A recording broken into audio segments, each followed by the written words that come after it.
Hello everyone, welcome back to the channel, Astral Doorway. I'm going to share with you a very simple and unique method for astral projection. I would say less like a method, but more like a practice. It's very powerful, not just for astral projection, but for focus, meditation, expanding your awareness of life. And it can very much help with noticing other psychic phenomena too. I don't think you'll find this method anywhere. Forgive me if it is taught somewhere. There's probably similarities with other teachings, but regardless, this is something not very stressed in most astral projection resources. So let's get into it. A quick shout out to Sydney, Kyle, and Luke, who have joined the Astral Doorway Discord group through Patreon. We're really gathering a lovely group of people now, and the discussions, advice, and resources and experiences members are sharing on there are really just great to see. And if you'd like to join too and share your wisdom, your experiences, get insights on them, you are very much welcome. Just see the Patreon link below.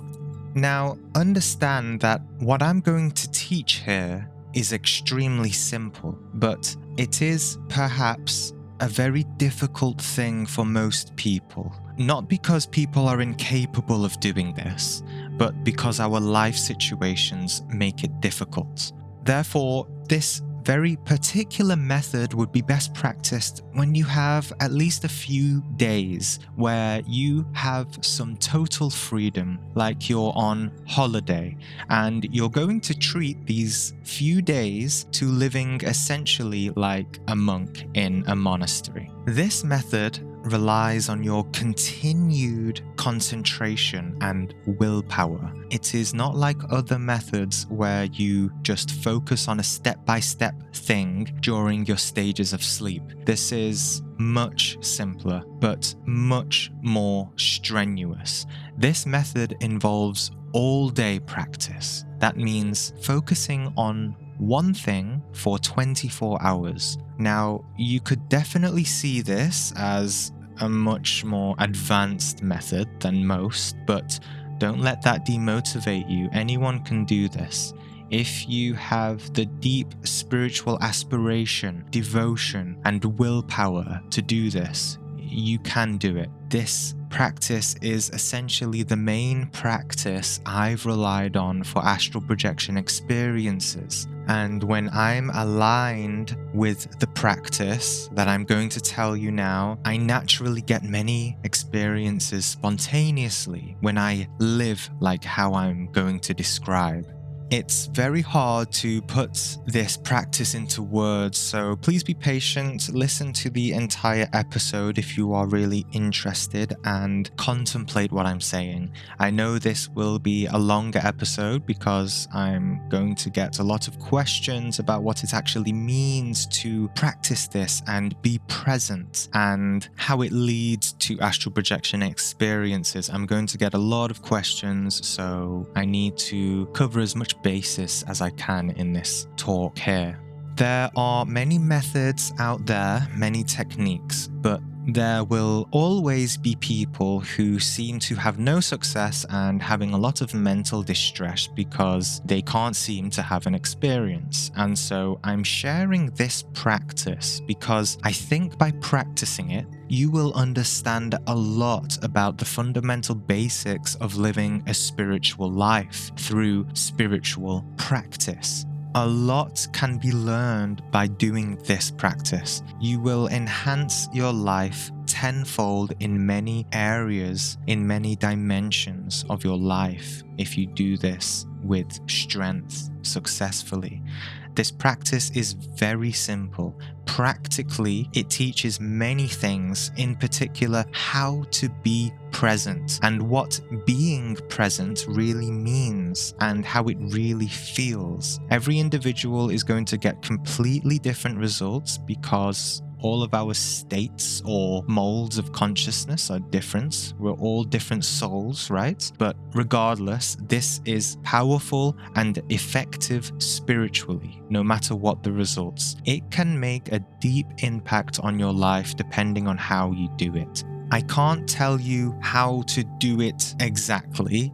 That's up to you and your own sense of life. So just listen, use your intuition, and see how you can incorporate what I'm saying into your life if you decide to practice this. So since this is such a simple technique, I want to explain it in a way where you're not going to underestimate the power of it. If I say it in one sentence, very simply, many people will say that sounds stupid, mainly because they don't know or they don't understand how to do it, how it feels, or how effective and impactful this can be on one's consciousness. Now, with that said, I will just say the method simply. Here it is. Live every moment of your life as if you are already astral projecting. Don't judge what I just said. Let's understand this. Act as if you are already having an out-of-body experience. Okay? Look, we spend too much time looking, seeking, thinking, dreaming for an experience that feels completely out of our touch. Do you understand the significance of that? About being in a compulsive state of looking and never finding. This method I'm teaching here is about being in a state of I have found, not I am seeking. This compulsive state of looking for something makes you stop noticing what is here and now right in front of you. Do you understand that? You need to learn how to notice what is right in front of you, both in the physical and also in the astral. And instead of utilizing your senses by seeking something out of your own imagination or whatever, you end up deafening your senses. You end up ignoring them in hopes that your senses will touch the non-physical. This is a complete mistake. Our senses, our physical senses of sight, sound, touch, smell, are gateways into sensing beyond the physical. If you do not know how to consciously use your physical senses during the day when you are awake, how can you expect to use your non-physical senses during the night when you are asleep?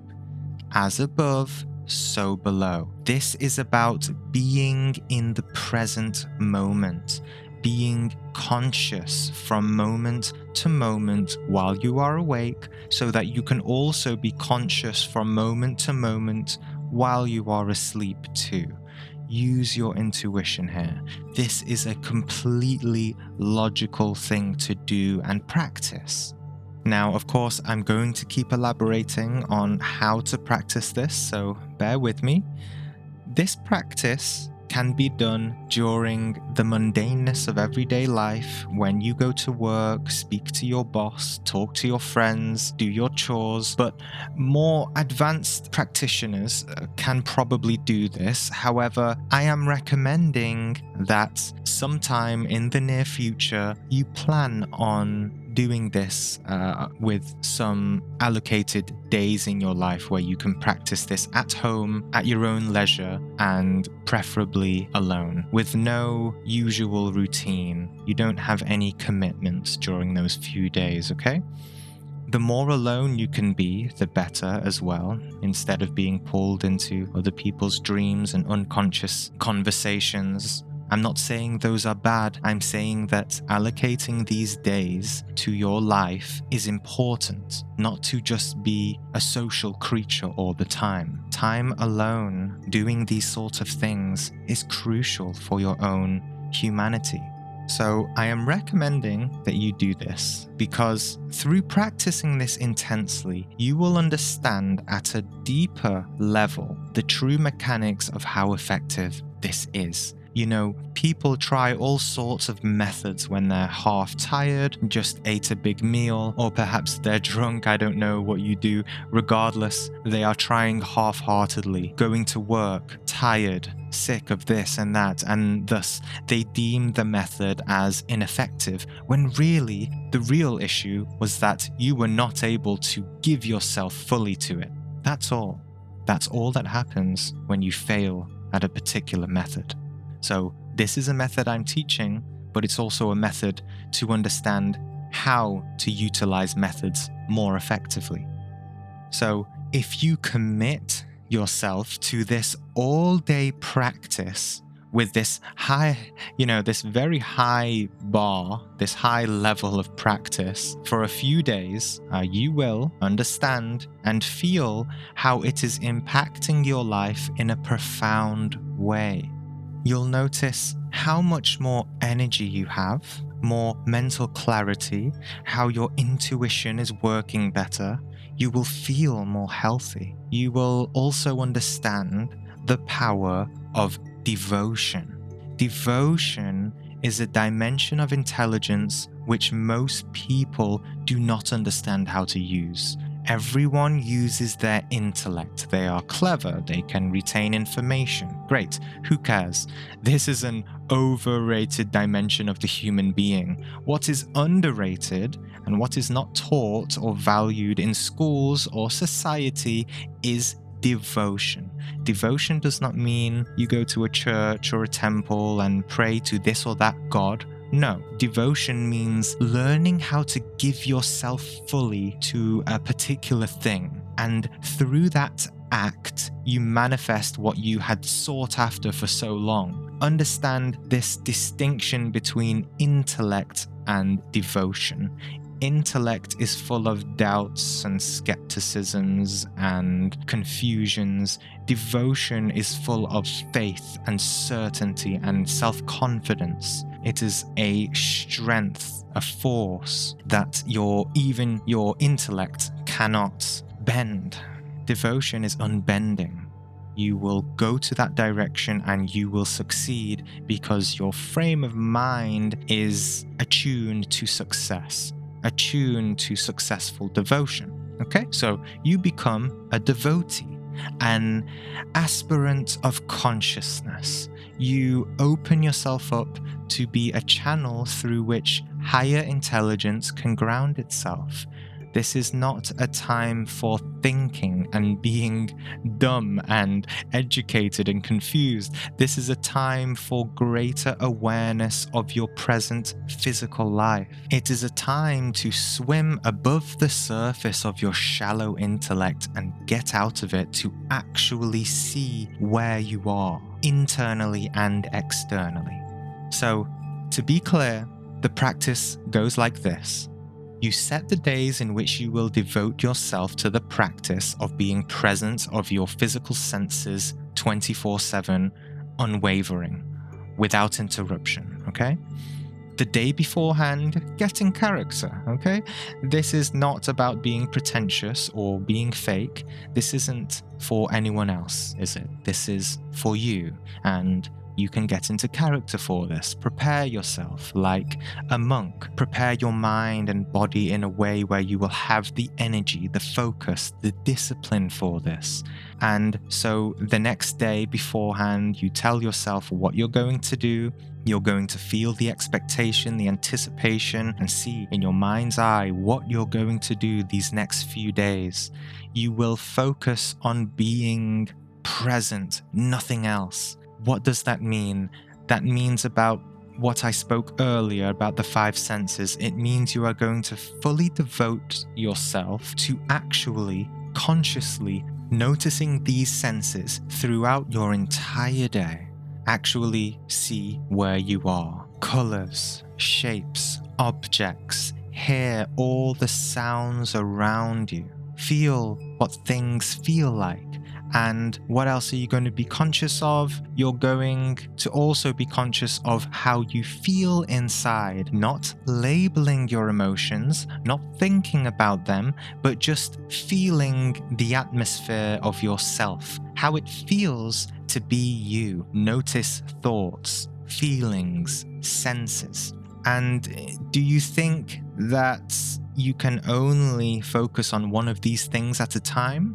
Do you think that the greatest intelligence of the human being was only limited to be aware of all of these senses one at a time? No. It's only because we've been taught in society to only use the intellect, but you do not use the intellect to use your senses. That's ridiculous. You use awareness. You will find when you are more relaxed, free from worries, stress, overthinking, concerned about the past and future, that you can be aware of all of these things, all of these senses at the same time. It is the perception of the experience of being you, the movie of your life. Audio, visual, touch, smell, taste. They're not separate. They're only separate because our intellect makes them so. So contemplate how significant it is to do this, because let me tell you, when you have an astral projection experience, many often say it feels more real than physical life, because it is experienced as a full-blown six-sense movie. I say six senses because you have the five physical senses plus the sense of your own inner emotions and thoughts, the sense of your own atmosphere, let's call it.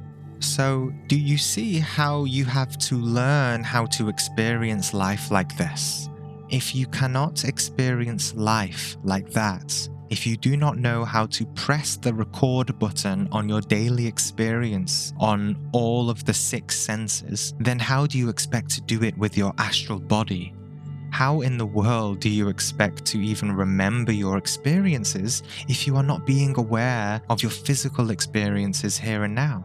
Now, don't be kicking yourself saying, I can't do this, I'm not strong enough, my life is too difficult, blah, blah, blah, right? Rome wasn't built in a day. Relax. This is nothing to be intimidated by. At least you can know the practice now, and one day will perhaps give it a go. Do you think anyone can initially do this with ease? No, not even I can do that. Of course not. This is why there is practice. We have ego, we have darkness. Like I said before, we are dumb, right? We need practice. We have this deluded intellect, this great veil of illusion that is so difficult to look past. So you just do it. You're not going to do it perfectly, but you sure are going to make much more progress than if you don't do it. I remember a talk by a monk who said that, at first he was concerned that he kept falling, right? Not physically falling, but falling in consciousness. He kept, losing his attention. He kept maybe getting angry. And a teacher told him, well, that's good. The practice is falling and getting back up again. It's all about how fast and how strongly you can get up again, right? Not falling and staying on the ground, but simply getting back up. That is the essence of practice. Now, I don't want to scare you off even more, but let me put into perspective the scale of challenge here. Most people cannot even concentrate on a single thing, on a single object for 60 seconds, maybe even for 30 seconds. People cannot focus on the breath or a candle flame for 30 seconds without their attention wavering. And so, give them this practice where the ultimate goal is to concentrate all day. They'll go crazy, right? It's difficult, but it's powerful. If you've read my book, I gave an account near the beginning about a sudden spiritual awakening that I had in physical life. This experience near the start of my own path left me in tears, awe, many sublime realizations, just pure beauty. There was no separation from myself and the world. And I was sitting on a park bench unintentionally for many hours. I only realized I was there for so long when I noticed the sky was becoming dark. and I was just there in pure awe, without thought, but pure consciousness, as if I had taken a drug like DMT or something. I was practicing this practice for many days intensely before that spiritual awakening. And so you see, if you are consistent with this practice, if you maintain your focus on being grounded in the physical and you don't let your old habits and egoic, ordinary thoughts to come in, there is a certain threshold where your ego says, okay, this is clearly not working. I can't possess the mind, the thoughts of this person anymore. I'm just going to leave. In other words, the veil of illusion collapses suddenly between this world and the spiritual world, and if you're in a high state of consciousness, you will essentially experience what is called heaven on earth. I know I'm talking vaguely, but I trust that many of you understand what I'm saying here. So, to get back to describing this method, you could call this method the presence method, about not looking for a future experience, but being here and now deeply grounded. It is about raising your level of being. It's about being better, right? In a sense, it's about being perfect. You may have seen diagrams like this before. Now, you don't expand beyond the physical to get to the astral by thinking of the physical in a negative way. You do it by embracing this physical life. I see a lot of people in astral projection communities saying things all the time like, I'm sick of this earth, I just want to leave it, I'm sick of this life, this 3D existence, and I want to go to other worlds. Well, sorry, it doesn't work like that. You first have to come to peace with Earth first. You have to come to peace with your own life first, and then you will be allowed to go beyond it.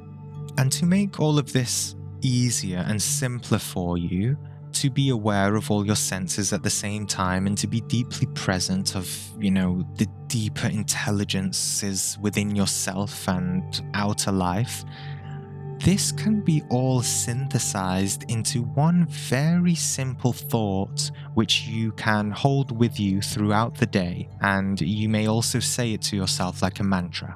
You can say, I am in the astral plane, or I am astral projecting. Now, of course, this isn't a lie. You're not delusional, right? You know subconsciously that you're in the physical, but you're going to tell yourself and act as if you're already astral projecting. That's it. Simple. Through this thought, acting as if you are in the astral already, you should gain a sense of wonder about where you are. It will train you to pay attention to the possibility of anything happening at any moment, just like how anything can happen in astral projection experiences. This will make you aware and alert, sending the cognitive functions of your brain and consciousness into overdrive. So we're not trying to be delusional with this or convince ourselves that we're actually in the astral. In many ways, yes, you are encompassing an astral body on top of your physical body, but the point here is to be present, and you can be present of certain astral energies and forces in the physical too. Okay, so as above, so below. Be present while you are awake, and you will be present while you sleep. Now, activities you should do during the day.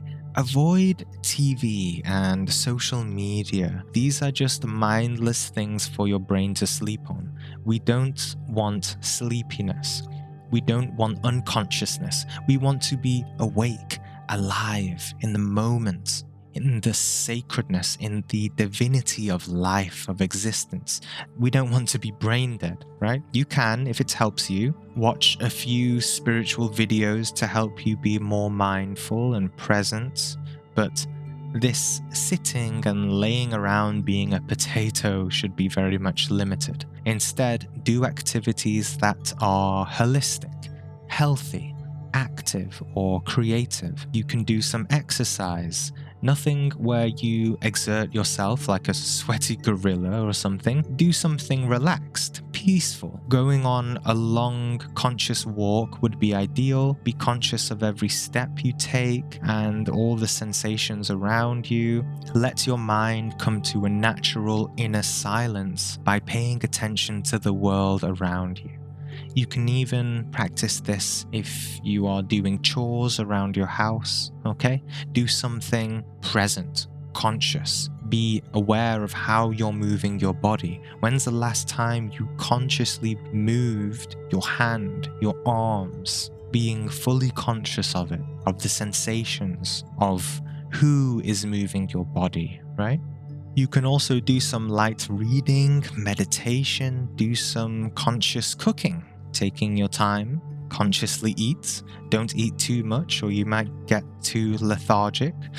Take a long bath. Activities that engage your senses in a healthy way and get you out of the mundane brainwaves of being a cerebral, intellectual mammal.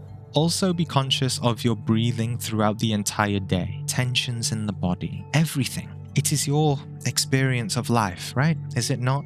Live intensely as if it was your last day of your life. Live as if when you go to sleep, you are going to die. There is no tomorrow. Nothing else matters except the appreciation of this day and this moment of life. Go out to a park, appreciate the sun on your skin, the beauty of birds flying around you. When practiced correctly, when immersed fully, when surrendered totally to this practice, this can lead to a spiritual awakening and physical life. And you won't care for having astral projection experiences anymore because you will become totally here and now in the present moment as if every moment was your last. And is it a difficult state to maintain? No. This is your natural state. This is your home. It is only our intellect that makes it difficult. Our ego, our internal reasoning and chatter. This is the state that you want for astral projection to occur naturally and spontaneously. This is the opposite state of the vicious ego of desire, of the restless child within us that wants candies from the shop window and cries when it can't get any of it, right? This is how many of us think when it comes to psychic phenomena and astral projection experiences. We keep crying at the fact that we can't experience it, but that crying is what is stopping us. And so, with every moment as your last, living presently, when you go to sleep, there will be nothing for your consciousness to work through. You will be at total peace with yourself, and thus there will be no need for unconscious dreaming, and the window for out-of-body experiences will be much more in your grasp. When you go to sleep, try to keep the flame of awareness stay lit. Naturally, it will fade here and there as you fall into your own unconscious, but wake up multiple times in the middle of your sleep. Wake up at least once to become present again for a few minutes and then go back to sleep. Think of this as having a fireplace in the inner house of your body. The fire is your awareness that you've been attending to. That awareness that stays present and keeps you grounded in physical reality. And by getting up in the middle of the night, you just tend to that fire. You stay alert, present, and aware. You let any unconscious thoughts or internal chatter come to a natural silence. If you do this multiple times in the night, you can do it every 2 hours into your sleep. In fact, I basically guarantee you will have, at the very least, some very vivid and significant dreams. And remember, I'm recommending this sort of homemade spiritual retreat boot camp to be at least a few days for you to practice. And so there would be no reason to not be able to wake up multiple times in your sleep. If you are tired the next day, you can simply take a midday nap. That is another wonderful opportunity for you to possibly have an out-of-body experience. And when you do go to sleep, you can absolutely use whatever astral projection method you feel you want to. You don't need to plan or think about it. You'll find after spending your entire day in this way, being present, not thinking, that your mind will work a lot more efficiently when you do choose to use it. You'll be able to be much more intuitively connected to what you should do in those moments. Whether you sense that you should just sleep and you feel that you will have an experience naturally, or whether you feel you should do a certain exercise like the astral projection mantra that I taught in the video that's on the screen now. I also recommend that you listen to the episode I made called The Principle of Conserving Energy. I'll link it down in the description below. I will also, once again, recommend an audiobook for being present, which is The Power of Now by Eckhart Tolle. If you have read this book before and didn't think much of it, and especially if you just read it fast without any real reading, right, without any real contemplation, I urge you to read it again slowly and really pay attention without thinking and recognize the truth that's said there. It will help a lot for this practice. If you've already read that book, I know many of you have, then look for Eckhart Tolle's other work. He has many videos, he has other books that are more tailored for being practical about this, such as Practicing the Power of Now, that's a different book, and also A New Earth. So, be here now all day with the intention of utilizing this presence for astral travel at night. Live as if you are already astral projecting, as if you are already an astral projector. Bring wonder and amazement back into your physical waking life. I want to state again a very clear universal law. One cannot enter the fifth dimension of consciousness, the astral plane, if you do not enjoy this dimension, the third dimension. You have to enjoy this one, embrace it, bring awe and magic and love back into it. Then the other world will open up for you. In reality, in this sick society that we live in, this type of practice should be prescribed to everyone, at minimum once a year, to be able to devote yourself to be freed from the shackles and chains of everyday life and soar your consciousness into the horizons beyond this physical dimension, to go beyond the five senses. This is a beautiful and transcendental and powerful and healing practice which can bring many moments of that which is called in Zen Buddhism as satori, spontaneous moments of spiritual realization. Okay?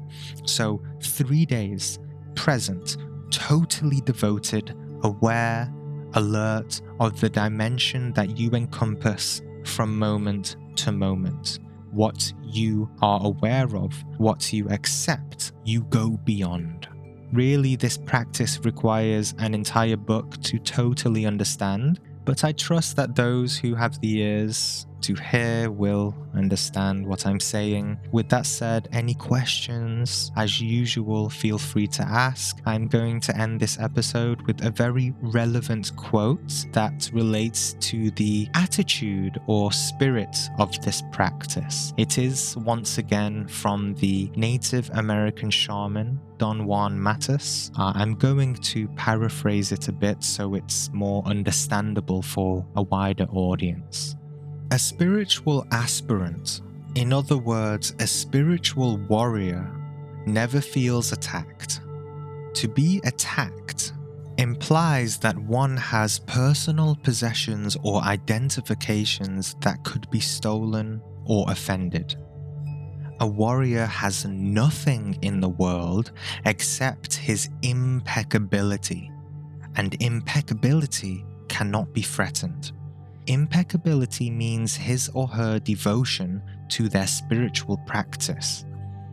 In a battle for one's progress, a warrior should use every means available.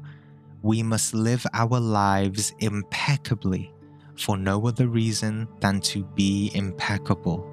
Impeccability is usually defined as being perfect or having no flaws, incapable of doing wrong.